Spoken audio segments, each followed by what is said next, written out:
Get out, now! I woke up to my husband screaming. Bleary-eyed, I sat up in bed, glancing around anxiously, thinking something had happened, but everything was silent. Huh? What's going on? Turning around, I saw my husband, who had been shouting, was still in a dream. Could it be sleep talking? My husband Liam often talks in his sleep. This wasn't the first time I've been awakened by his late-night chatter, but today's words were a first, and I couldn't help but let out a wry laugh. What's this about? Get out?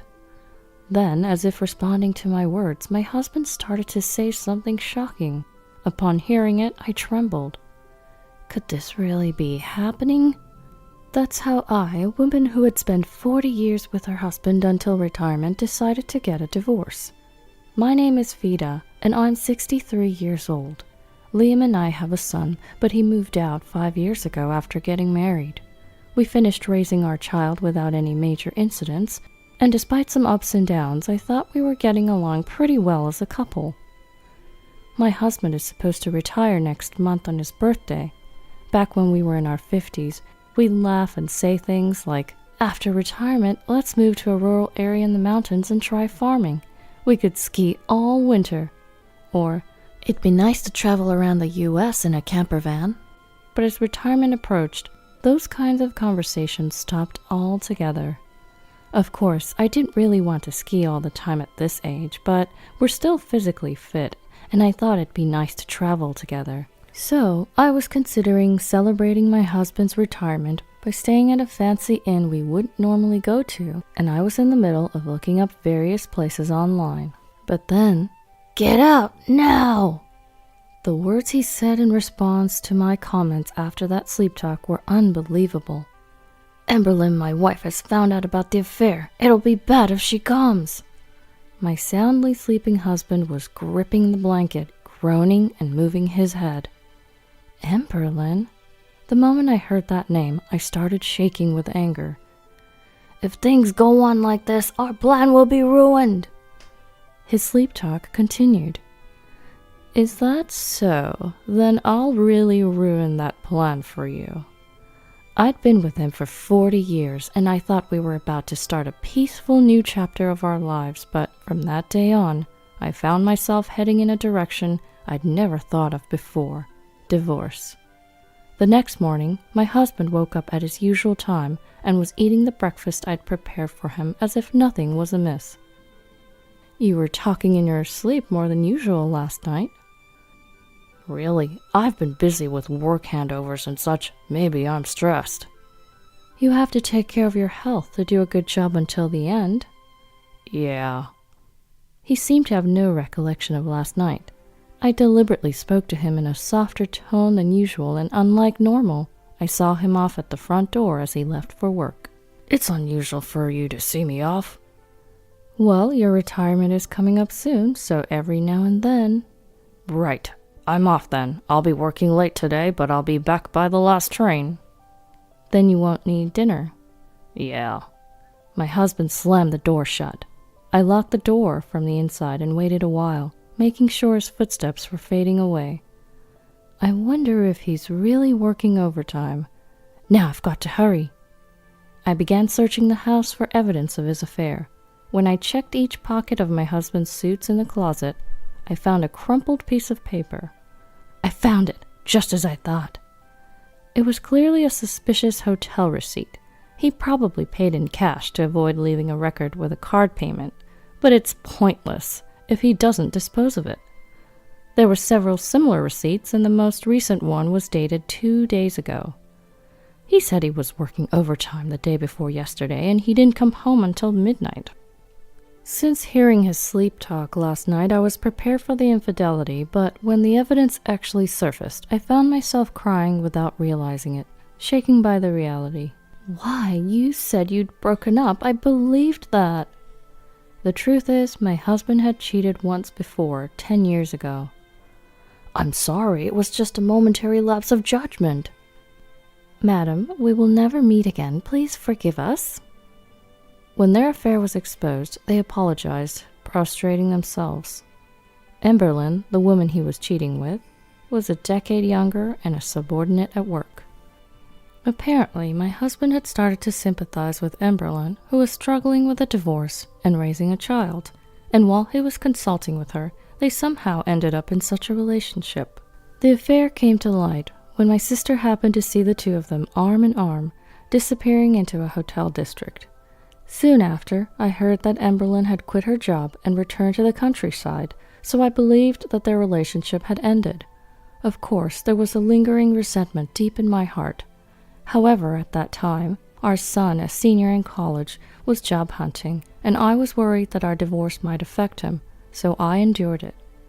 There was also a part of me that was completely reassured that this man, who had been with me all this time, couldn't seriously abandon me. And I kept telling myself that we could start over from now on. So, you've been deceiving me for 10 years since then? My hand clutching the hotel receipt trembled violently. I will never forgive this. It's not just a divorce. Remember that. When I searched through his bag and drawers, I found brochures of inns I'd never been to and aquarium tickets, but they didn't prove that Emberlyn was the other woman. Oh, right. I pulled out a laptop that had been stored away in the closet. It was something my husband had bought a few years ago with the intention of starting a side business. However, after a while, he only played games on it, and once he realized that he could do that just fine on his phone, he stopped using it altogether. I'd borrowed it a few times, so I knew the password. As expected, the computer started up easily, and I opened up my husband's emails. Because he uses a free email service and had it set up so that he could check his emails from both his phone and his computer, I figured I could still see the contents of their exchanges, even though he doesn't use the computer anymore. Once I retire, I'll leave my wife and we can live together. Shockingly, that was what was indeed written in the emails he had sent. I've told my wife that I won't get much retirement money due to the recession, and she completely bought it, so let's use that money to buy an apartment. My husband works at a major company, and a few years ago he happily said, "It seems like I'll get more than $260,000 for my retirement money." That reminded me of how he recently started saying something different. "The company's performance is deteriorating, and it seems like I won't get much retirement money." So, how much will you get? Maybe around $60,000 at best. It wasn't his fault the company was doing poorly, and when he told me this with a dejected look on his face, I couldn't say anything more at the time. We have some savings, and adding our two pensions together, wouldn't we be able to manage somehow? Ever since that day, I spent my days looking at the household accounts and punching numbers into a calculator. After my husband's retirement, we planned to go to the movies and eat out once a month, take a few trips a year, and so on. If we pared back our envisioned post-retirement life a bit, well, quite a bit, we'd probably be able to manage. I'll try to get more hours at my part-time job. I feel bad, but I guess my husband will have to work part-time while he's still healthy. What was all that worrying for? Does your wife really have no idea about us? Even if she finds out, she'll forgive me if I apologize. It was the same 10 years ago. She believes we completely broke up then, so it's fine. Ha ha ha ha. The email was filled with words that seemed to mock me. I'll get $260,000 as retirement money, but I told my wife I'd only get $60,000. So when we divorce, I'll just give her half of that, $30,000. $30,000 should be more than enough for your wife. On the day of my retirement, I'll hand her the divorce papers. Then we can start our new life in the apartment we bought yesterday. Seeing a heart symbol in the email of my soon-to-be 65-year-old husband made me feel sick. An apartment they bought yesterday? When I checked my husband's bank account online, I saw a transfer of $50,000 to a real estate agent the day before the email was sent, and there was hardly any money left. An already completed love nest? I'm astounded. My anger gradually turned into emptiness, and my mind began to clear. I'll grant your wish and divorce you, and I'll do it in a way that benefits me as much as possible. I continued to use the internet to search various things about divorce. Ah, I see. I can also get consolation money from the mistress. It seemed that the affair from 10 years ago was past its statute of limitations, but if it had continued since then, that's a different story. Come to think of it, I have it. I rummaged through the closet and pulled out the diary I had written 10 years ago. I turned the pages and found a piece of paper I had inserted at the date when the affair was exposed. Just as I thought. After glancing through the contents and grinning, I immediately called the law firm I had been researching online. I was determined to accomplish everything without him noticing by his birthday, which is also his retirement date. A few days later, my husband came home unusually early and looked around the room. It seems like a lot of stuff is missing lately. I've been throwing out things we don't need. It's quite the trend now. I had already decided where to move after the divorce and had been gradually moving my stuff. I was inwardly panicked, thinking he might have noticed, but my husband, who seemed to have lost interest in me, didn't seem to understand anything. Hey, my mother wants to rebuild her house, so I've decided to help her with our savings. What? Of course, I've given all my savings to my mother. It can't be helped if it's still not enough. But we have our future life to consider too. You're working part-time, so it should be fine.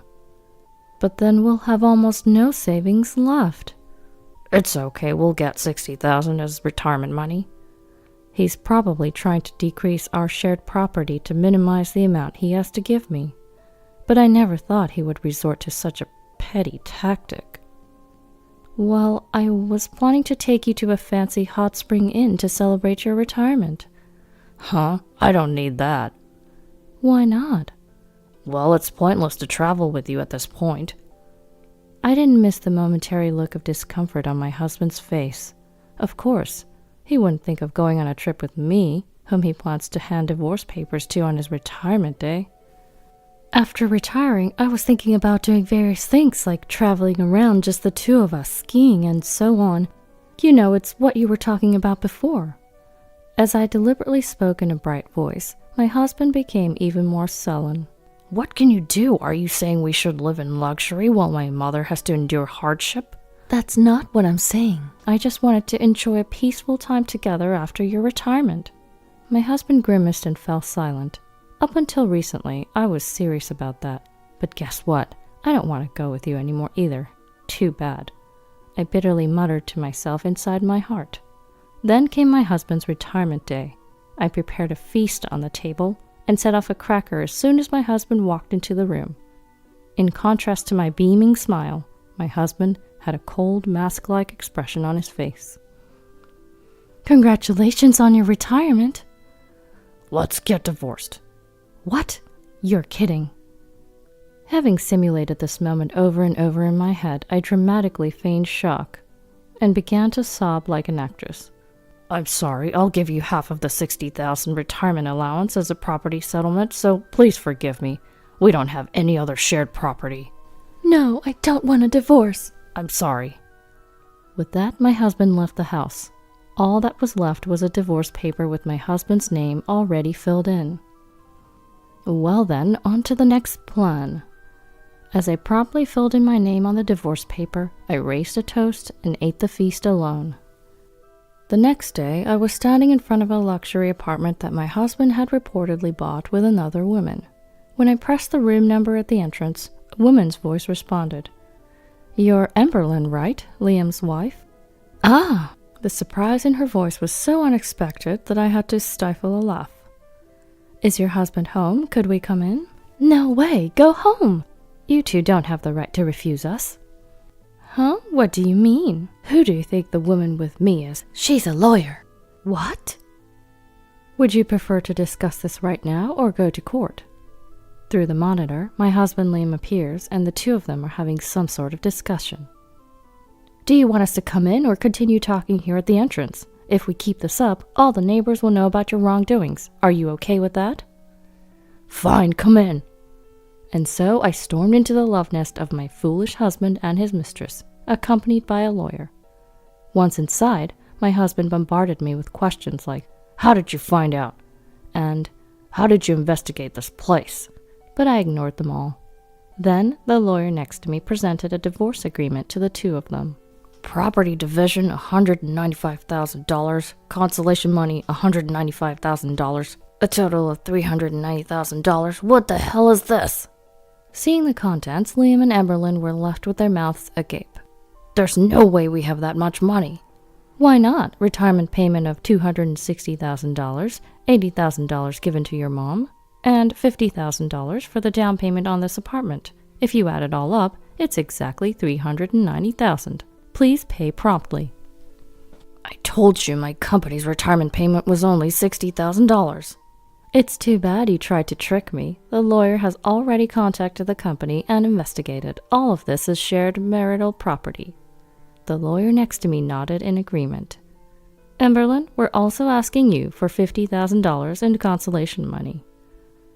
I don't have money either. If you don't have money, you can't pay. Please forgive me, I'm begging you.